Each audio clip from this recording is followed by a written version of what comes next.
Dengan hasil yang kurang maksimal di matchday bulan Oktober ini, membuat timnas Indonesia mau tak mau harus terus mengincar kemenangan di sisa laga kualifikasi Piala Dunia Round 3. Makanya, kemarin Pak Erik langsung ngebut untuk menambah kekuatan dengan bersalaman dengan Kevin Dix guna memperkokoh lini pertahanan.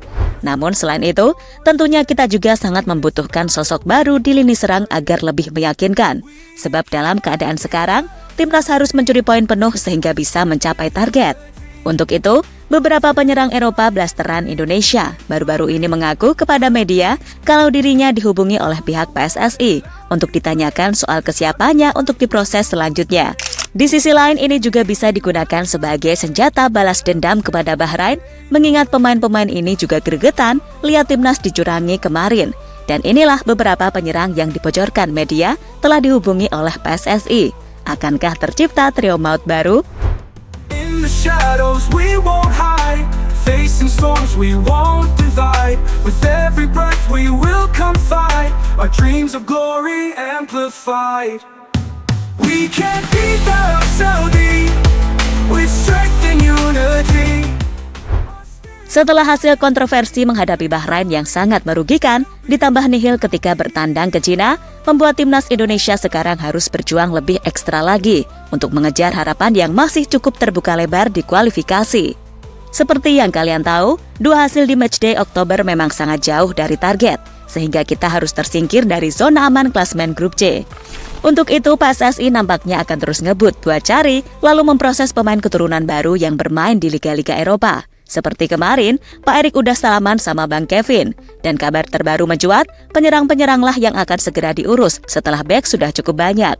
Sebab kita sangat membutuhkan posisi penyerang, guna bisa terus mencetak gol, jadi bisa meningkatkan rasio kemenangan kita. Sehingga tak hanya mengandalkan bertahan saja. Dan yang paling terbaru, kabar bocor dari penyerang Liga Belanda, di mana salah satu media terkemuka ESPN mewawancarai penyerang keturunan Nusantara, yakni Miliano Jonathans, dan ditanya perihal timnas Indonesia. Mendengar hal itu, Miliano yang baru sembuh dari cedera mengaku memang sedang berkomunikasi dengan PSSI. Namun pemain keturunan Depok itu saat ini masih belum terlalu memikirkan tentang pindah kewarganegaraan, sebab ingin fokus memperbaiki performa setelah sembuh dari cedera. Tapi di sisi lain, Miliano mengatakan sangat membuka lebar untuk kemungkinan membela Garuda. Ja, we hebben gewoon contact, zeg maar. En ja, het is nog, ik heb de deur op een kier staan, dus ik sluit zeker nog niks uit. En ja, het is gewoon even allemaal afwachten. Omdat ik terugkom van een zware blessure, dat ik gewoon dit seizoen zo fit mogelijk zou beginnen en starten, zeg maar. En gewoon volhouden natuurlijk. En dan was het aan het eind van het seizoen, dan kunnen we kijken wat Miliano Jonathans sendiri saat ini sedang membela VTC Arnhem, klub yang bermain di Liga 2 Belanda. Meski hanya di kasta kedua, tapi pemain 20 tahun itu adalah penyerang gacor yang bisa bermain di beberapa tempat, seperti sayap kanan sebagai posisi utamanya, lalu bisa juga jadi penyerang sayap kiri, dan bisa juga jadi gelandang serang. Dan musim ini saja, ia sudah mencatatkan 10 penampilan dengan total 6 gol serta 1 assist. Walaupun kemarin sempat absen, tapi dalam beberapa match terakhir malahan makin meningkat performanya. Di mana di laga terbaru FC Divisi, ia berhasil menjadi man of the match setelah melakukan brace atau mencetak 2 gol. Jadi inilah yang diharapkan oleh seluruh penggemar tanah air, karena performanya di klub sudah cukup matang di usianya yang baru 20 tahun.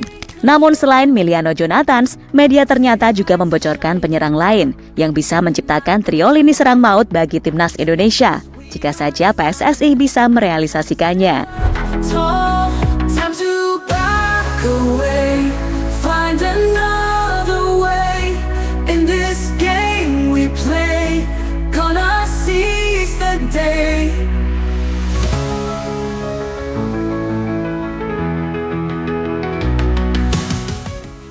Trio lini serang baru bisa terrealisasi. Selain tadi, ada juga nama Ole Romane yang minggu lalu ternyata dibahas oleh media Belanda terkait timnas, di mana menurut artikel yang dimuat oleh utrechtfans.nl, ada Ole Romane yang saat ini sedang berdiskusi dengan Federasi Sepak Bola Asing. Ole sedang berdiskusi dengan asosiasi asing tentang peralihan internasional, tulis judul artikel tersebut. Dalam artikel itu bahkan menyebut kalau Ole akan menjadi pemain internasional Indonesia, sebab laporan terbaru mengatakan sudah ada diskusi antara agennya dengan PSSI. Ole Romane mungkin menjadi pemain internasional Indonesia. The Gelderlander melaporkan hal ini pada Jumat pagi.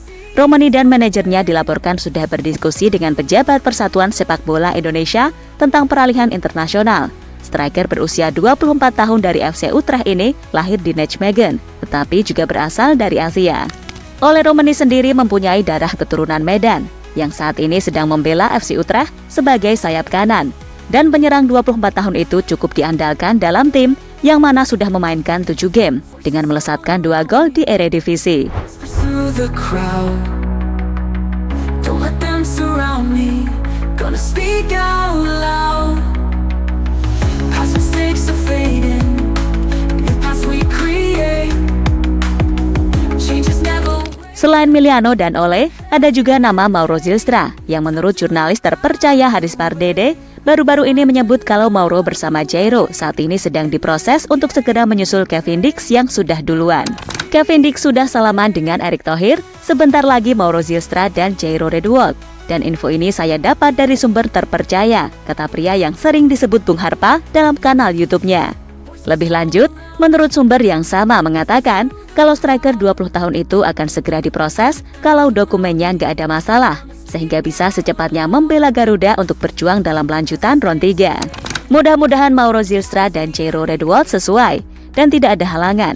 Dan tentunya timnas Indonesia membutuhkan kekuatan tambahan amunisi untuk menghadapi tim kuat lainnya. Lanjut Bung Harpa. Dari sinilah bisa membuat trio lini serang bagi timnas Indonesia, mengingat ketiganya memiliki posisi yang cukup fleksibel, jadi bisa membuat trio. Miliano Jonathan di sisi kiri, lalu Ole Romani di kanan, dan Mauro Zylstra sebagai striker utama. Namun ini juga masih bisa diracik lagi oleh Sintayong, mengingat penyerang yang saat ini sudah berada di skuad Garuda juga cukup banyak.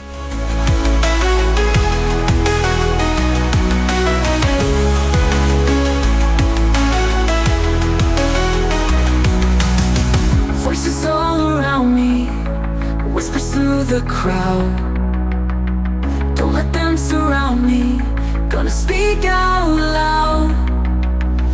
Past mistakes are fading, new paths we create, changes never waiting. Misi balas dendam. Dari trio penyerang baru tadi, ini bisa saja menjadi senjata kita buat membungkam Bahrain saat laga kandang pada Maret 2025 nanti.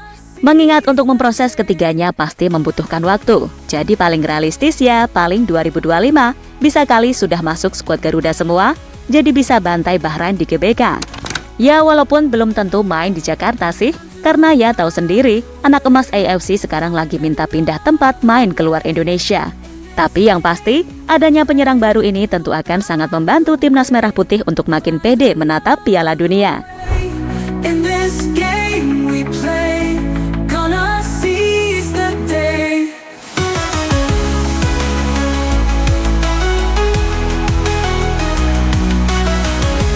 So, itulah tadi beberapa penyerang baru timnas yang mudah-mudahan bisa terrealisasi secepatnya dan bisa buat memperbesar rasio gol timnas Indonesia dalam lanjutan kualifikasi Piala Dunia round 3. Time to back away, find another way. In this game we play, gonna seize the day.